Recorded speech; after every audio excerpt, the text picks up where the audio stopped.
How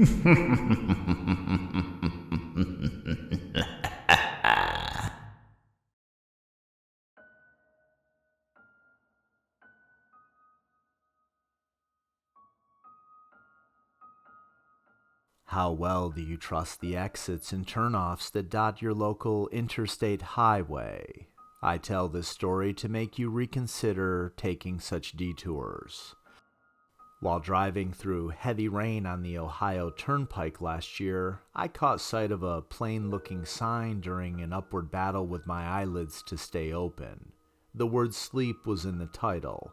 After what seemed to be just a few moments later, another brown sign, even rustier than before, came into view. Sleepy Trove Rest Stop, 1 mile ahead, it read. As I passed this second sign, I felt an intense numbing feeling drape over my whole body. I was tired and I couldn't deny it to myself any longer. I swerved and succeeded in pulling off at the exit. For a minute or more as I followed the dimly lit turnoff, the rain continued to pour down and I told myself I made the right decision. Looking back now, I tell myself that I would have turned off even if the rest stop name hadn't comprised the word sleep in the title, but I'm not convinced of that because not so subliminal advertising works well when you're completely exhausted. I had been driving home from college for a weekend break. I knew I needed a lazy weekend getaway and I was looking very much forward to my mom's cooking and crashing in my old bedroom. But I couldn't help that my thoughts, or rather my dreams about my bed, seemed to lead me to make my last-second decision to pull off the road and follow the strange brown-colored sign to the Sleepy Trove Rest Stop. I now wish I hadn't. Instead of the usual Turnpike Service Plaza, there was only a block of restrooms, lit solely by my headlights as I parked in the front. Mine was the only car to grace the cement structure, which was not too surprising because it was after midnight and maybe the more seasoned travelers had known the lack of Starbucks and McDonald's at Sleepy Trove. The absence of restaurant logos upon the rest stop sign should have been a warning to me, but as I say, I was very tired. At first I was relieved to be alone, but despite feeling somewhat safe, I locked my door before reclining my seat. With my vehicle engine off and the rain easing, I could now listen to a paranormal radio talkback show that seemed to be the only strong signal all night, besides my circadian rhythm telling me to pass out, that is. The guest on the radio program was talking about missing people all over the United States and how there were clusters of disappearances near national parks. I turned it off, not because I was getting scared or anything, but because the guest's final conclusion was that the perpetrator was in fact Bigfoot, which he annoyingly called Sasquatch to lend undue scientific sounding weight to his premise, and I found it rather annoying. As the rain dwindled away, the unmistakable heaviness in my bladder became harder and harder to ignore. That beer I shared at my buddy Dave's before I left was no doubt the culprit. The thing was, I didn't even like using those pretty bathrooms at Macy's, let alone this run-down, no doubt spider-infested trucker's dump. But since the rain had stopped and nobody else was around at that moment, I convinced myself that it was the best time to go. Unlocking the door, I dashed over to the men's entrance. Luckily, a single bulb hanging down from the cobweb ceiling lit the cubed, windowless room. There was an energy drink bottle in the single sink, a discarded hooded raincoat in the corner, and what I hoped was just rainwater soaking the yellow tiled floor. As I made use of the stainless steel urinal, the heavy downpour of rain began again like applauding angels. The roof was bombarded with water and the sound reverberated through the bathroom. Even through the rain, I still couldn't mistake the sound of my car's engine starting up. I zipped up and bolted to the entrance, stumbling over just in time to see my taillights speed away back towards the interstate before vanishing in the watery curtain of the blasted storm. I stepped back into the restroom, now freaking out and checking my pockets and realizing that I had indeed left my keys in the ignition. Someone must have been waiting in anticipation for me to finally get out of my car. Someone who had obviously gotten his courage from the energy drink in the sink. I cursed the Bigfoot man on the radio in anger for me causing to leave the keys in the ignition to listen to his dribble, but soon relief washed over as I pulled out my cell phone. At least I had that on me still. I would call the police and they could head the thief off with a roadblock and bring my car right back, I figured.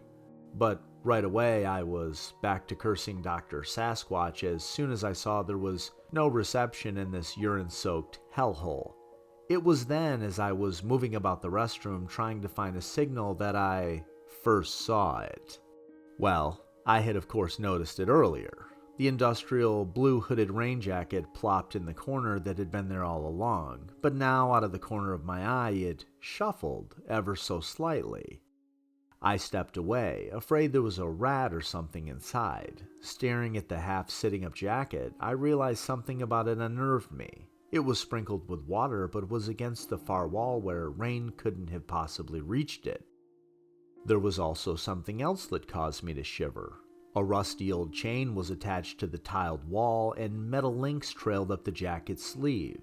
At that point I noticed I had moved all the way to the door. Eerily, I stared at the strange-looking jacket as the bashing deluge upon the roof almost deafened my ears, and with that, my mind began panicking again.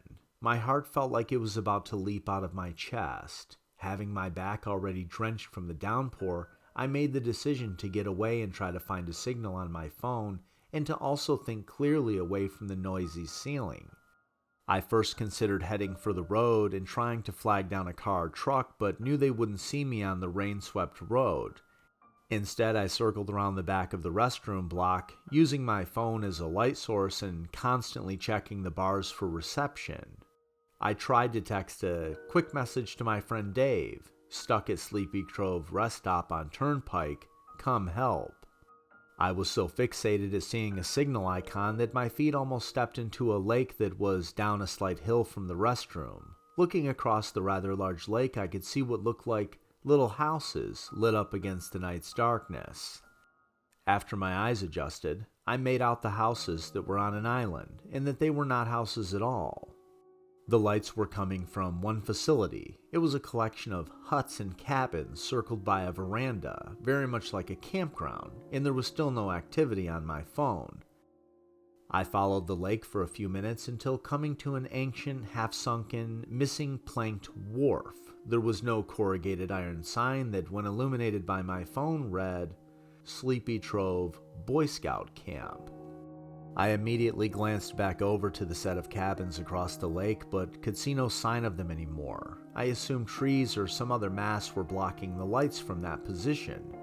Walking back the way I had come to recapture the previous view of the faraway campground, I quickly realized that all the lights must have been turned off. Had they seen me, or was it only a coincidence? Maybe the lights had been on a timer or the storm had knocked the power out. As the rain soaked me to the bone, I worried about damaging my phone and I hurried back to the restroom block. This time I went into the ladies' side, and to my disappointment it was no nicer than the men's. I then said a silent prayer to use and enjoy the Macy's bathroom if I ever got out of this place. As I clenched paper towels over my phone to dry it, I thought I saw one reception bar fleet across the top of the screen. I clicked on the connectivity option and was surprised to find a Wi-Fi connection. Tapping it so quickly that I almost splintered my screen, I joined the free Wi-Fi of Sleepy Trove Boy Scout Camp. The name unnerved me, as by the looks of that wharf, surely no Boy Scouts had been over to that little island since the dawn of the internet. The signal strength was weak, but my phone's search engine popped right up. I had never been more curious, and since none of my friends, family, or Dave would be on Facebook this early, I typed in Sleepy Trove Boy Scout Camp. And the words like abandoned, haunted, trespass, disappearances, cults, cryptids, and urban exploration littered webpage descriptions. When I clicked on links, they failed to load, and so I gathered most of the information from the search results. Sleepy Trove Camp was apparently closed in 1982 after several boys had been violently disassembled by an unidentified hostile force. Their ghosts and the unidentified hostile force are said to badly haunt the area. Right as I read that bit of chilling information, the shared wall with the men's room that I had previously been in began banging. The source of the commotion originated from a rusty square panel about ankle height. Realizing that it was the backing to the chain that was attached to the jacket made me shudder. Someone or something was yanking on that chain like a game of tug-of-war. A blood-freezing scream then echoed from the neighboring restroom before the banging ended abruptly. I heard someone running outside, and when the heavy footsteps sounded like they were far enough away, I ventured out of the safe ladies' room and headed back to the men's, guided only by my light of my trusty phone. I remember passing by a newly arrived car before heading into the bathroom as my perceptions became a deafening, warpy blur. As I stepped into the men's bathroom again, fear and the worst sense of dread rushed over me as I laid eyes on a very dead figure slumped against the urinal. The grotesque, twisted body was that of my friend, Dave. It turned out that he had received my text after all. His face was contorted in an agonizing explosion of frozen terror. Blood now covered the urine-soaked tiles, and the jacket from the corner was now lying discarded by the door, covered in blood and large chunks of brown dirty hair. The chain had been ripped out of the wall as well. Whoever or whatever had been trapped there had been awoken and was now free. The next thing I clearly remember is hearing my screams mixed with the sound of Dave's car horn as the fist beat the steering wheel.